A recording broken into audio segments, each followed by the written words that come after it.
오늘은 전천후 신앙으로 뜨겁게라는 제목으로 함께 말씀을 나누고자 합니다. 여러분, 전천후 뜻이 무슨 뜻입니까? 온전할 전, 하늘 천, 기후 후. 이것은 어떤 상황 가운데서도 제 기능을 할 수 있는 그 상태를 전천후다 이렇게 얘기를 합니다.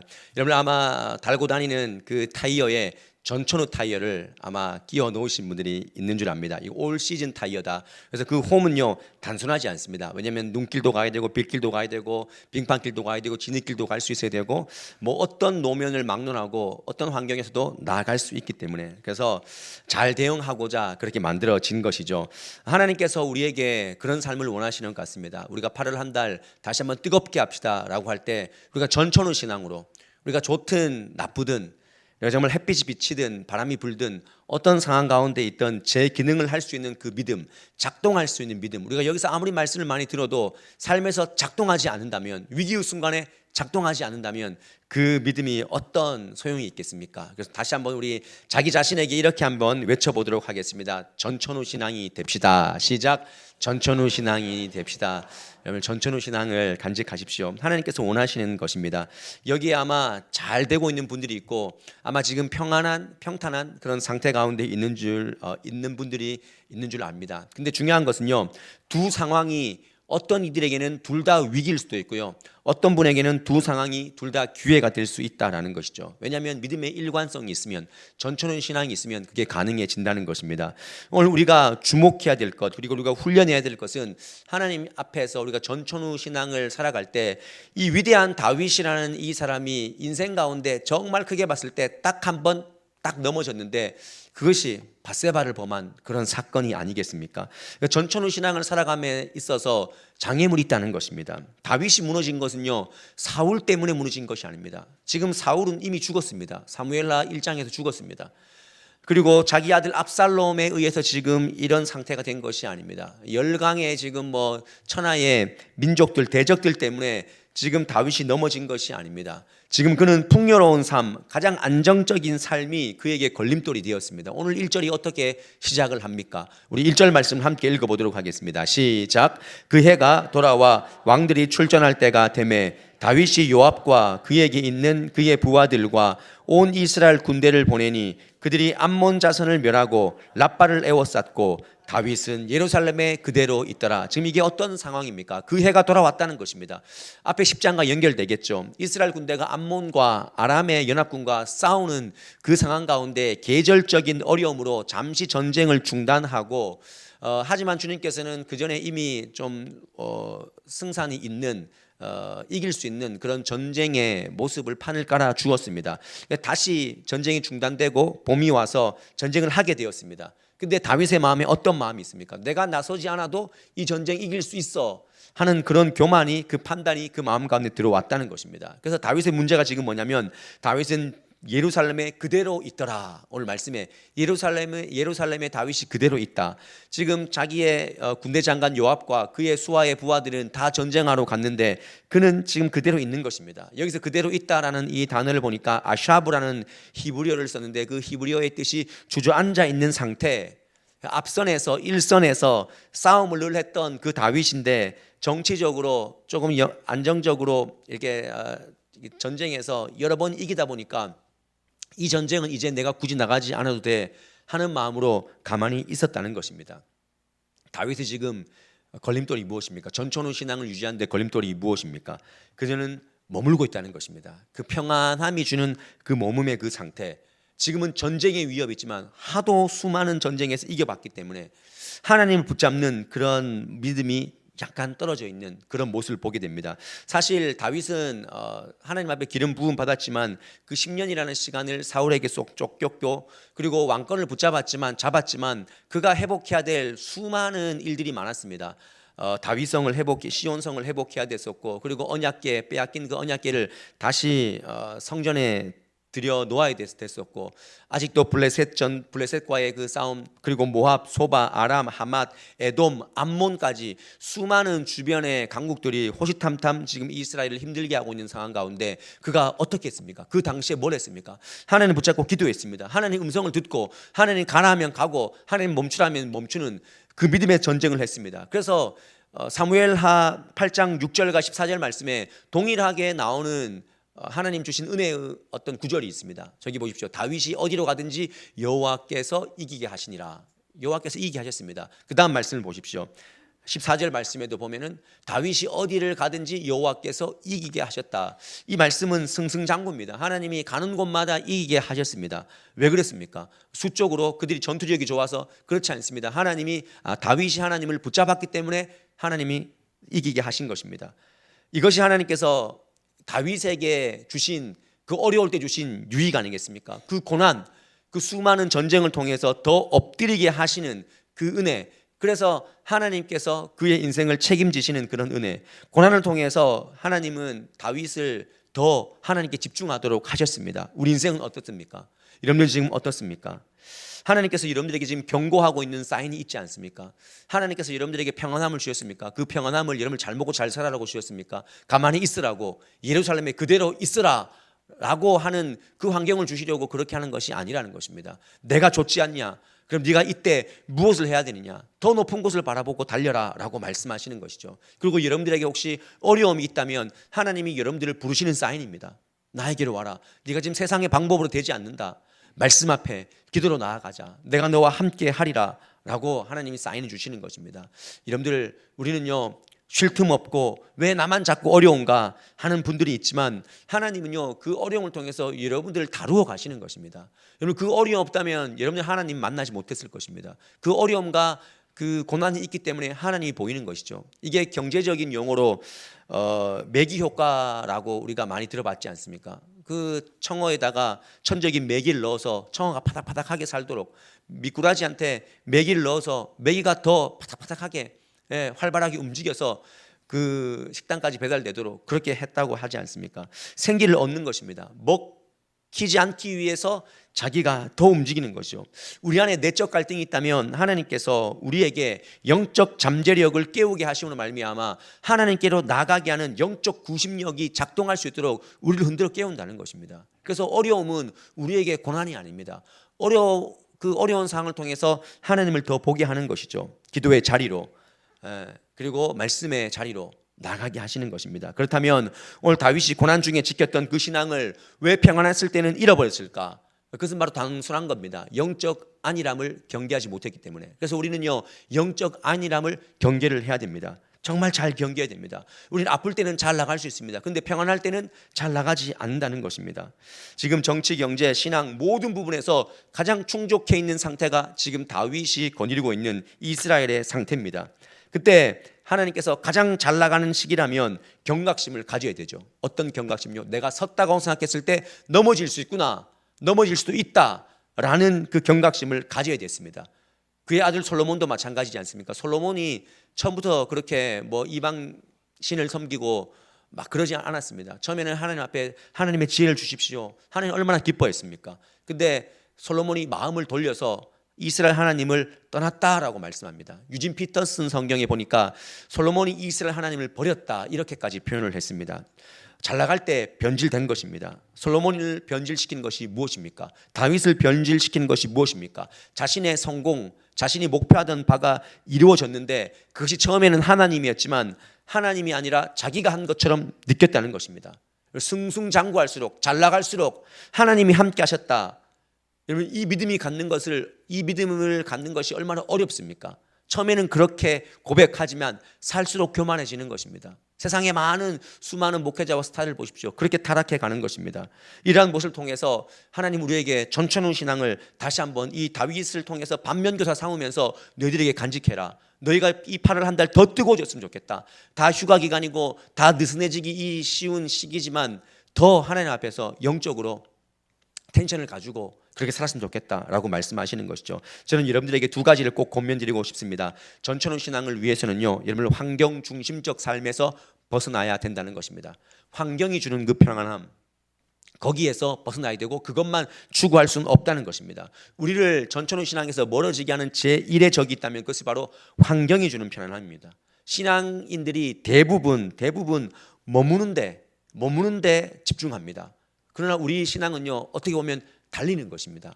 우리는 좋은 환경에서 머물러 있다가 그냥 이대로 있다가 그냥 이 상태로 있다가 가는 것, 그걸 원하지만 성경을 읽어보십시오. 특별히 사도 바울은요 자기의 인생을 다른 박질로 달리기로 표현했습니다. 빌립보서 3장 12절 말씀 보면 이런 말씀이 있습니다. 우리 함께 읽어보겠습니다. 시작. 내가 이미 얻었다 함도 아니요 온전히 이루었다 함도 아니라 오직 내가 그리스도 예수께 잡힌 바 된 그것을 잡으려고 달려가노라. 아직 잡힌 것도 아니고 다 잡은 것도 아니지만 내가 하나님 주신 그 인생의 여력 안에서 예수 그리스도 안에서 그를 잡으려고 늘 내 안에 있는 그 영적인 것들을 잡으려고 달려간다 그랬습니다. 디모데후서 4장 7절 말씀에는 디모데에게 뭐라고 알려줍니까? 우리 함께 읽어봅니다. 시작. 나는 선한 싸움을 싸우고 나의 달려갈 길을 마치고 믿음을 지켰다 이렇게 말합니다. 나는 선한 싸움을 싸웠다라고, 그리고 내가 달려갈 길을 다 달려왔다라고. 감히 목회자, 그 어린 목회자 디모데에게 자신의 삶을 내가 선한 싸움을 싸우면서 이제까지 달려왔다, 한 번도 내가 지체한 적이 없다, 머물러 있고 좋은 환경이다, 거기에 빠진 적이 없다라고 말하는 것입니다. 바울은요 달려간다라는 이 단어를 자주 썼는데, 이 달려간다라는 이 단어가 헬라어로 보니까 디오코라는 단어인데 추적하다라는 이런 의미가 있습니다. 복음과 말씀을 추적해 가는 것입니다.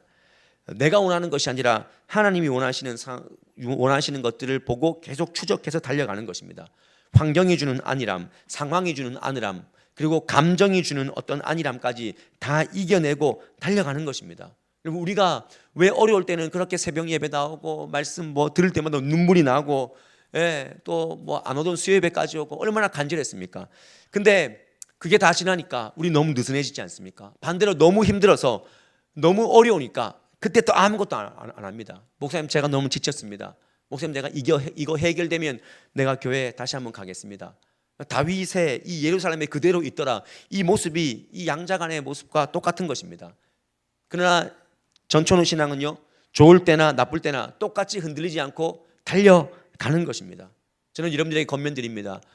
전천후 신앙은요 절대로 계절을 타지 않습니다. 어떤 분은요 봄이면 봄이라서 안 되고, 여름이면 여름이라서 안 되고, 가을이면 가을에서 안 되고, 겨울이면 겨울 춥다고 안 돼. 다 안 되면 도대체 언제 신앙생활을 한다는 것이죠. 이 나태함, 이 안일함, 신앙은요 꾸준함입니다. 전천후 신앙은요 꾸준히 똑같이 달려가는 것입니다. 그리고 전천후 신앙은 분위기를 타지 않습니다. 우리 너무 분위기 타지 않습니까? 이때 뭔가 교회가 뭘 하는 분위기면 잠깐 탔다가 또 내려옵니다. 아까 전에 말했지만 연예인들과 목회자들이요 큰 행사, 큰일 치르고 그 성공을 만끽한 다음에 그 분위기에 취해서 탈선하지 않습니까? 타락하지 않습니까? 그래서 부흥할 때 무너지는 겁니다. 우리가 정말 조심해야 되는 것이죠. 그래서 그 분위기를 타지 않는다는 거죠. 그냥 전천후 신앙은 가는 겁니다. 우리가 상가교회에 있을 때나 또 지어진 교회 여기 있을 때나 또 앞으로 교육관에 지어져서 더 하나님께서 은혜를 주시거나 똑같이 간절한 마음으로 가는 것입니다. 그리고 전천후 신앙은 감정에 얽매이지 않습니다. 저는 신앙생활 하면서 진짜 많은 분들에게 목사님 기분 나빠서 교회 못 가겠습니다. 왜 이렇게 기분 나쁜 게 많은지 모르겠어요. 정말 기분 나쁘대요. 집에 가면 남편 때문에 기분 나쁘고, 교회 오면 성도님 때문에 기분 나쁘대요. 저 어디를 가야 되겠습니까? 여러분들 자기 함정에 계속 빠뜨리는 것입니다. 사단이 계속 그걸 넣어주는 것입니다. 너 전천후 신앙으로, 너 똑같이 달리는 신앙으로 가지 마. 업앤다운 계속 심하고 막 안 갔다가 회복돼서 눈물 흘리다가 또 세상 가고, 이 신앙을 원하는 거죠. 주님께서는 우리에게 그 신앙을 원치 않습니다. 여기에 은퇴하시는 분이 있습니다. 나는 이제 65세가 되어서 또 몇 세가 되어 은퇴가 되었다. 여러분들 은퇴하신 이후에 가만히 있겠습니까? 여러분 이제까지 살아온 인생에 똑같은 그 기간을 또 살아야 된다고 생각해 보십시오. 무섭지 않습니까? 어떤 유튜브 강의에서 그런 제목을 봤습니다. 재수 없으면 120까지 산다. 재수가 왜 120까지 사는 게 재수가 없는 겁니까? 이제 우리 인생이 그렇게 되어져 가는 것입니다. 그 논리 안에 우리가 있는 것입니다. 그럼 우리가 가만히 주저앉아 있는 것이 아니라, 기복이 있는 것이 아니라, 계절 타는 것이 아니라, 감정 때문에 요동치는 것이 아니라, 환경에 안주하는 것이 아니라 뭐든지 할 수 있습니다. 움직이셔야 됩니다. 하나님 우리에게 원하시는 것입니다. 문제가 있습니까? 문제가 있으면 하나님 붙잡으십시오. 잘 나가십니까? 더 간절히 엎드리시길 바랍니다. 꾸준함은요 균형을 유지하는 겁니다. 그 균형을 유지하는 삶. 찬송가 435장 가사에 보면 이런 가사가 있습니다. 세상 부귀 안일함과 모든 명예 버리고 천국 문에 이르도록 나와 동행하소서. 주께로 가까이 주께로 가오니 나의 갈 길 다가도록 나와 동행하소서. 나의 갈 길 다가도록 주와 동행하는데 거기 가사에 보면 세상 부귀가 주는 그 안일함과 모든 명예를 버리고 천국문을 향해서 달려가는 인생입니다. 우리는 그런 인생이 되어야 됩니다. 여러분들이 가지고 있는 그 좋은 환경에 함몰돼서는 안 된다는 것입니다. 그걸 이겨내야 됩니다. 자녀들에게 좋은 환경만 추구하라고 하면 여러분 그 환경은요 계속 햇빛이 비춰진다고 생각해 보십시오. 그 땅은 갈라서 말라 비틀어지는 것입니다. 때로는 햇빛 가운데서도 믿음을 견딜 수 있고 또 좋은 상황 가운데서도 하나님을 온전히 바라볼 수 있는, 오늘 입대한 청년도 있고 제대한 청년이 있지만 여러분 저들의 신앙은요 입대를 하기 전이나 제대하는 날 똑같이 굴러가야 되는 것입니다. 저는 그런 신앙인의 삶이 우리 교회에서부터 잘 훈련되기를 간절히 축원드립니다. 두 번째는요, 전천후 신앙을 위해서 영적 집중력을 회복해야 됩니다. 집중력은요 뭘 보느냐에 있는 것입니다. 네 초점이 뭐냐? 우리는 끝까지 하나님 보는 것입니다. 여러분 지금 어디에 관심 있습니까? 유튜브에서 지금 가장 뭘 많이 보고 있습니까? 어떤 소식을 많이 접합니까? 무엇에 가장 집중하고 있습니까? 그게 그 사람의 전부를 지금 얘기해 주는 것입니다. 근데 우리가 때로는 이렇게 좋은 핸드폰을 가지고 있으면서도 그 말씀 보는 것에 집중하는 것이 아니라 우리 청소년부는 이제 애들이 종이로 이 큐티를 안 합니다. 이제 앱으로 큐티합니다. 워낙 이것만 보고 있으니까. 그럼 그 방향으로 가자 해가지고 대대적으로 바꿨습니다. 큐티를 앱으로 하자. 얼마나 하는지 모르겠어요. 붙잡고 있는데, 근데 그 붙잡고 있는 그 스마트폰 안에 성경책도 분명히 있지만 쇼츠를 보고 있고 전두엽이 망가지는 그 영상만 보고 있다는 것이죠. 여러분 우리가 뭘 보느냐, 어디에 초점이 있느냐, 그게 집중력이고 우리 영적 집중력은 하나님, 말씀, 그것이 되어야 된다는 것이죠. 제가 저번에 말씀드렸지만 2013년도에 영국의 마라톤 대회에서 1등 혼자 빼고 나머지 한 5천 명 이상이 다 실격당한 거 제가 말씀드렸지 않습니까? 1등은 그대로 달려갔습니다. 1등하고 2등하고 너무 차이가 난 거예요. 그래서 마지막 뒤에 그룹이 5천 명이 뒤에가 2등만 보고 간 거예요. 근데 2등이 잘못된 코스로 간 거예요. 다 와르르 잘못된 코스로 갔어요. 그래서 아무도 1등 빼고는 다 실격 처리되었습니다. 코스를 봐야 되는 건데 사람만 본 것이죠. 다윗이 집중력을 잃은 이유가 무엇입니까? 초점이 혼미해진 것입니다. 그가 본 게 뭐냐면요, 2절 말씀 보십시오. 2절 말씀 읽어봅시다. 시작. 저녁 때에 다윗이 그의 침상에서 일어나 왕궁 옥상에서 거닐다가 그곳에서 보니 한 여인이 목욕을 하는데 심히 아름다워 보이는지라. 왜 왕이 저녁 때 일어납니까? 뭐 바빠가지고 지금 뭐 밤낮이 바뀌어서 뭐 그러다가, 여러분 이게 이미 나태해졌다는 것입니다. 한가해졌다는 거죠. 내가 안 나가도 다 이기는 싸움이야.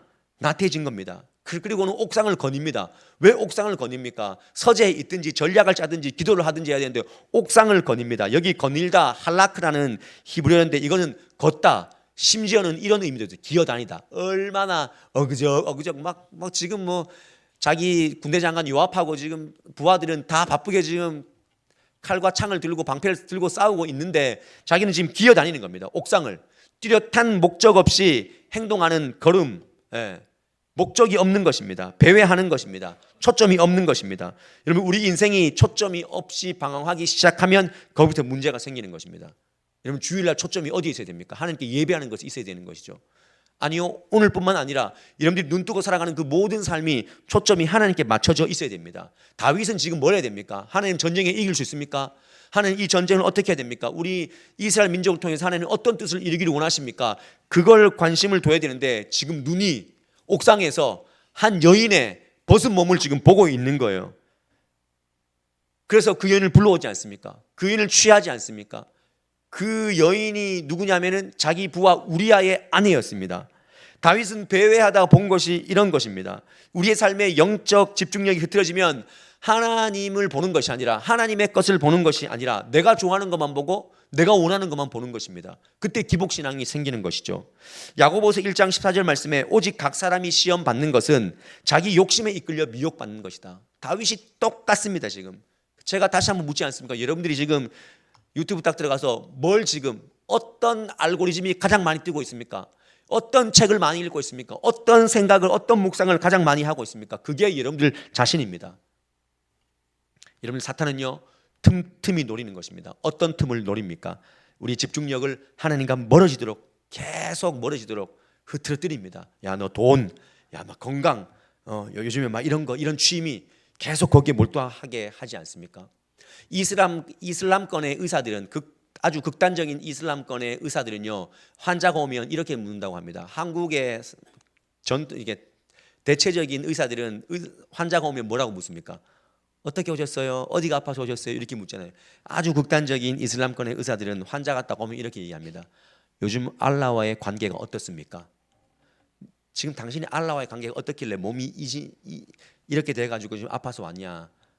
알라를 잘 섬겼으면 아프지 않을 텐데 왜 아프냐? 너무 극단적이죠. 너무 극단적이죠. 꼭 뭐 잘 믿어야 안 아프고 그런 건 아니지만 여러분 그들의 모습을 보십시오. 그들은 헛된 신과의 관계가 어떠냐고 먼저 묻습니다. 우리는 어떻습니까? 우리는 그 노력하고 있습니까? 우리는 하나님과의 관계가 어떻냐? 지금 그거 점검하지 않습니다. 자녀가 지금 어떤 짓을 해도 하나님과의 관계는 뒷전입니다. 우리가 정말 회복해야 될 건 하나님의 관계죠. 여러분들이 물질의 문제가 있든지 건강의 문제가 있든지 관계의 문제가 있든지 여러분 정말 중요한 것은요. 하나님과의 관계가 회복돼야 그 모든 것이 풀린다는 거예요. 저는 제 친구에게 30년 지기 친구에게 계속 얘기합니다. 야, 네 돈이 문제가 아니다. 신앙이 회복돼야 된다. 안 들립니다. 안 들려요. 듣고 그래야지 해놓고는 집에 딱 가서 상황 딱 보면 와, 내한테 지금 마이너스 난 게 너무나 많은데 이거 문제 메꿔야지 하는 그런 마음이 있다는 거예요. 예수님의 공생애가 왜 아름다웠습니까? 예수님의 공생애는요, 그가 십자가에 초점 맞추어서 그의 모든 공생애를 달려갔기 때문에 그렇습니다. 그 십자가에 초점 맞춰서 달려간 예수님께서 우리에게 요구하시는 것이 무엇입니까? 이 땅을 보지 말고 위의 것을 봐라. 야, 네가 보고 있는 이 땅이 아니라 위의 것 봐라. 그래서 다윗이 골로새서 3장 1절에서 2절 말씀에 뭐라고 말합니까? 우리 함께 저 말씀만 크게 한번 읽어보겠습니다. 시작. 그러므로 너희가 그리스도와 함께 다시 살리심을 받았으면 위의 것을 찾으라. 거기는 그리스도께서 하나님 우편에 앉아 계시느니라. 위의 것을 생각하고 땅의 것을 생각하지 말라. 정말 어려운 것이지만 하나님 오늘 우리에게 8월 두 번째 주일에 집중력, 너 지금 뭐 집중하고 있냐? 라고 우리에게 물으십니다. 전천후 신앙은요, 지금부터 시작하면 되는 것입니다. 어제의 모습이 무너졌다 할지라도 오늘 세우면 되는 것입니다. 오늘 세워가십시오, 여러분들. 다윗은요, 오늘 다시 한번 우리에게 반면교사로 말씀해 주고 있습니다. 반면교사로 뭘 말씀해 주고 있습니까?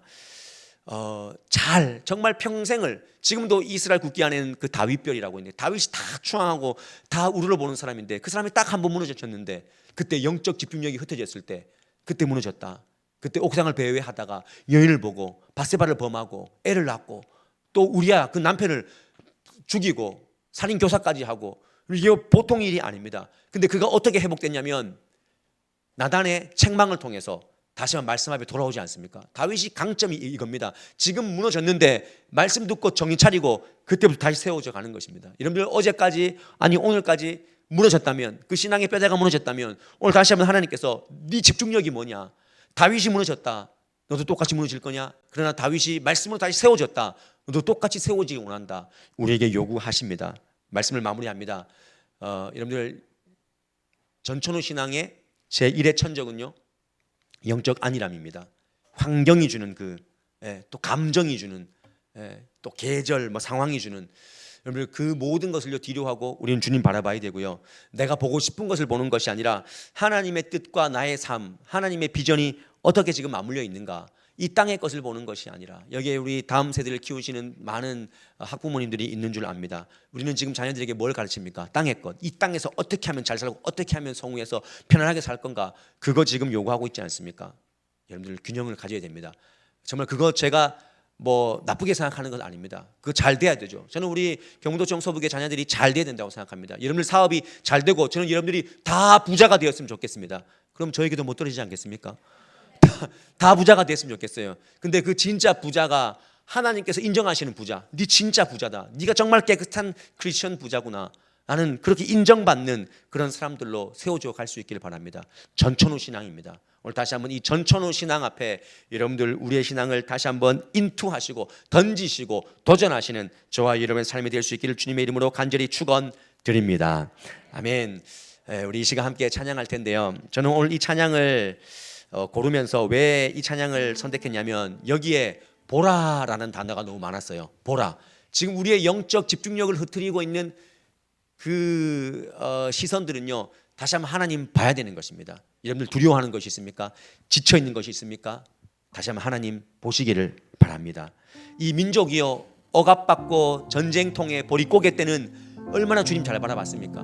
너무 평안하니까 지금 이상한 거 바라보지 않습니까? 지금 저 사단이 주는 이상한 그런 막 어떻게 남자가 남자를 만나고 그게 부부가 되고 가정이 되고 지금 이상한 걸 보는 것입니다. 이 나라가. 주님, 이 나라 이 민족이 강복 80년을 맞이해서 다시 한번 새로운 자유를 주님 누리게 해주시고 새로운 회복이 있는 나라가 되게 해주십시오. 우리 그런 마음으로 또 이 찬양을 했으면 좋겠는데요. 우리 믿음으로 함께 고백해 보도록 하겠습니다.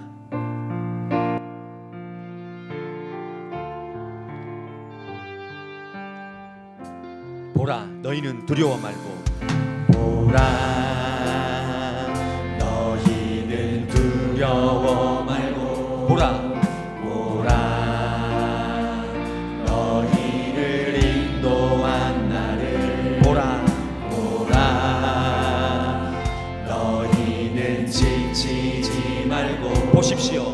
보라, 너희를 구원한 나를. 너희를 치던 적은 어디 있느냐. 너희를 억누르던 원수는 어디 있느냐. 보라, 하나님 구원을. 보라, 하나님 능력을. 너희를 위해서 싸우시는 주의 손을. 보라, 다시 한번 주님의 구원을 봅니다. 보라, 하나님 구원을. 보라, 하나님 능력을. 너희를 위해서 싸우시는 주의 손을. 난 예수로 충만합니다. 난 예수로 충만하네. 난 예수로 충만하네. 나는 예수로 충만하네. 영원한 왕 내 안에 살아계시네. 난 예수로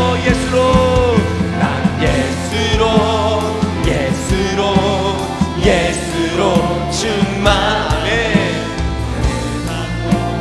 못하고 두렵지 않네. 난 예수로 충만하네. 영원한 왕 내 안에 살아계. 그 자리에 일어나셔서 목소리로 고백합시다. 나는 예수로